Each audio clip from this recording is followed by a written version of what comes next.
The marble columns of the United States Supreme Court stood tall under the early morning sun, casting long shadows across the plaza. Protesters had already gathered, their voices clashing in a chaotic symphony. Some carried banners demanding justice for Charlie Kirk's killer. Others raised signs decrying the politicization of the courts. The air was thick with tension, as if the entire nation was holding its breath. At the center of this storm stood Donald Trump. Dressed in a sharp dark suit, red tie blazing like a banner of defiance, he stepped before the cameras and microphones, his face set with determination. The message he carried was clear and uncompromising. The killer of Charlie Kirk must face the death penalty. Anything less is an insult to America, and I will not rest until justice is served. The words reverberated instantly. Supporters erupted into cheers. Reporters scrambled to capture every syllable, and critics recoiled at what they saw as yet another example of Trump exerting raw political force over America's most sacred institutions. But the demand was not just rhetoric.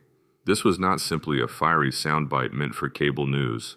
Trump's push for the death penalty would be carried directly into the Supreme Court chamber, where the nation's highest justices, led by Chief Justice John Roberts, would have to face not just the facts of the case, but the political earthquake shaking the foundations of American law. Charlie Kirk, a conservative activist whose name had long sparked fierce debate, had been murdered under circumstances that were already wrapped in controversy. For Trump and his base, the case represented more than one man's life. It symbolized the broader struggle between their vision of America and those they saw as enemies of that vision. To them, demanding the death penalty was not vengeance, it was justice. A declaration that violence against their movement would never be tolerated. But for others, the call was chilling. The death penalty in America has always been contentious, and here it was being thrust into the center of a political battle. Could a fair trial even be possible under the shadow of Trump's demand? Could the Supreme Court, already under pressure from all sides, resist the tidal wave of anger and expectation? Chief Justice John Roberts, known for his measured tone and careful balancing act, now stood on the opposite end of Trump's fiery rhetoric. He had not yet spoken publicly, but inside the marble walls of the court, whispers circulated. Roberts was preparing to push back. The stage was set. On one side, Donald Trump, wielding the full force of populist anger and political theater, demanding the ultimate punishment. On the other, John Roberts, the cautious guardian of judicial independence, tasked with defending the integrity of the court against the pull of political will, and caught in between, the American people, watching, waiting, wondering. Would justice be decided in the courtroom or in the court of public opinion? The first arguments were about to begin, but already it was clear. This was no ordinary case. This was a showdown, and history was ready to record every word. Inside the hallowed chamber of the Supreme Court, silence carried a heavier weight than words. Marble walls reflected the solemnity of the moment as justices took their seats, robes flowing like shadows across the bench. At the center sat Chief Justice John Roberts, his expression carefully composed, his eyes betraying the awareness that this day would test not only the court, but the very idea of judicial independence. Donald Trump's words still rang through the air like an echo refusing to fade. Reporters whispered in the gallery, quoting him verbatim, "The killer of Charlie Kirk must face the death penalty.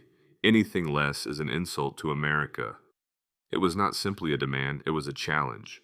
The prosecution, emboldened by Trump's rhetoric, leaned heavily on arguments for the ultimate punishment. Their presentation was fiery, crafted to resonate with public opinion rather than the finer points of constitutional law. This was not just murder, one lawyer declared. This was an attack on a man who represented the voice of millions. Failing to deliver the death penalty is failing the people he stood for. The defense, by contrast, appeared rattled.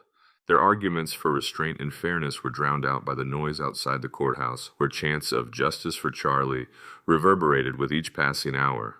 The line between legal trial and political theater was blurring rapidly.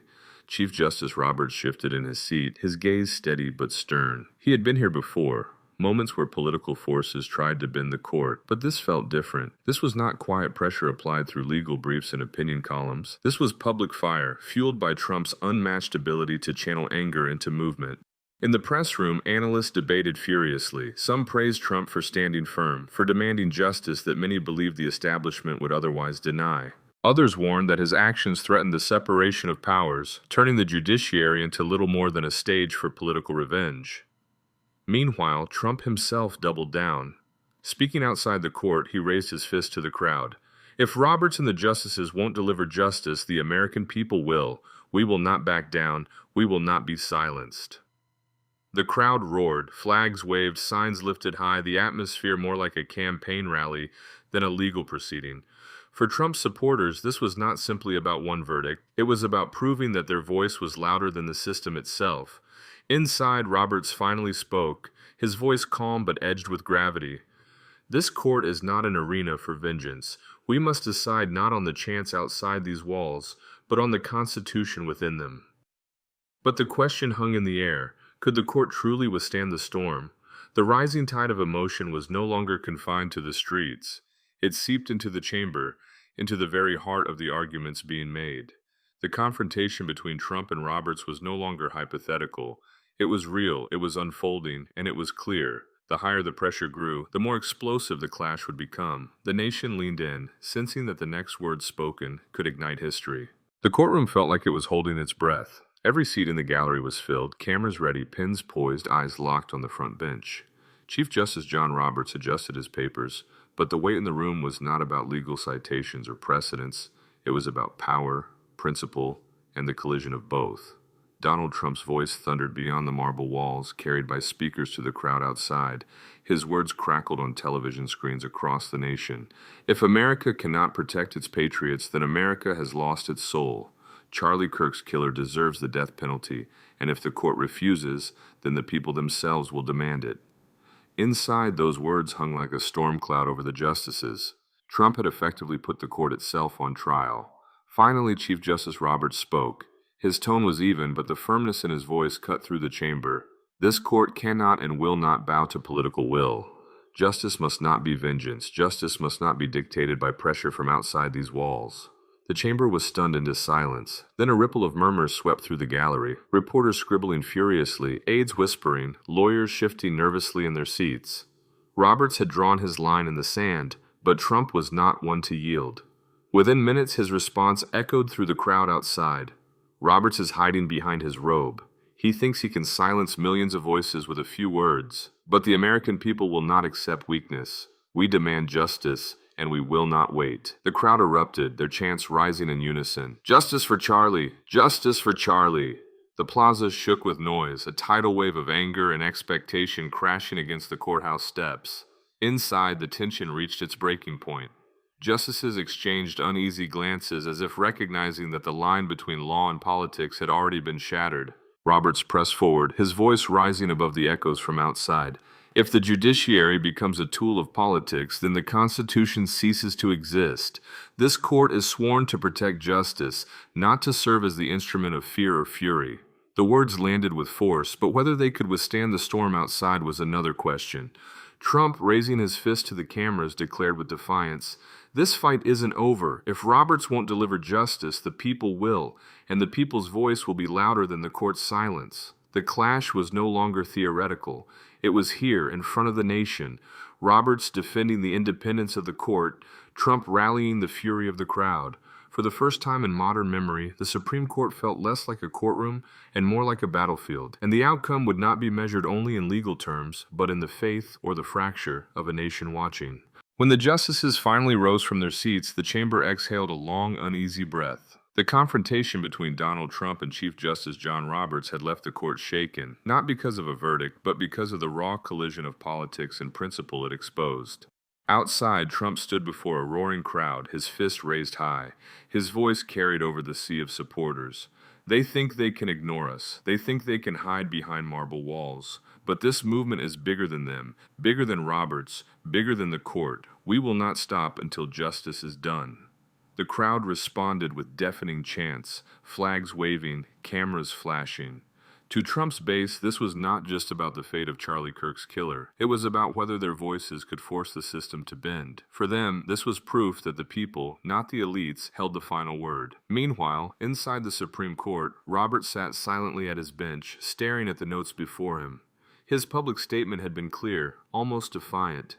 Justice must not be dictated by fury. But even as the words echoed, he knew the court was not untouched. The line between independence and influence had blurred in ways that could not easily be repaired. News networks moved quickly, their lower thirds screaming with urgency.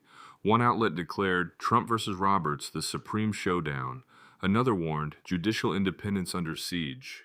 Social media erupted with hashtags.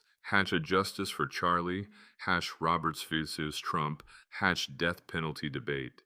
The digital battlefield mirrored the chaos on the courthouse steps. The killer of Charlie Kirk remained in custody, his trial far from complete. Yet the case had already become more than a question of guilt or punishment. It was now a referendum on America itself, whether the nation would allow its justice system to bend under populist pressure, or whether the courts could resist the storm. Historians would mark this day as more than a legal dispute. It was a defining moment, a glimpse into two visions of power. Trump, embodying raw will and populist force, pressing relentlessly for the death penalty. Roberts, standing for restraint, insisting that law must remain above the rage of politics. Both sides claimed justice, both sides claimed America, but only one could prevail, and so the nation was left to decide. Was Trump's demand a bold call for accountability, or a dangerous precedent that turned justice into spectacle? Was Roberts's resistance an act of courage, or an attempt to shield a failing system from the people it claimed to serve? One truth was undeniable. The Supreme Court showdown had revealed fractures that would not heal overnight. It had left the country staring at the edge of its own red line. Now it's your turn. Do you believe Trump was right to demand the death penalty for Charlie Kirk's killer? Or was Roberts correct to push back in defense of judicial independence? Drop your thoughts in the comments. We want to hear your voice. Hit like if you found this breakdown powerful, and don't forget to subscribe for more dramatic political showdowns, deep dives, and moments that shape history in real time. Because in today's America, justice isn't just delivered in courtrooms, it's decided in the hearts, minds, and voices of the people.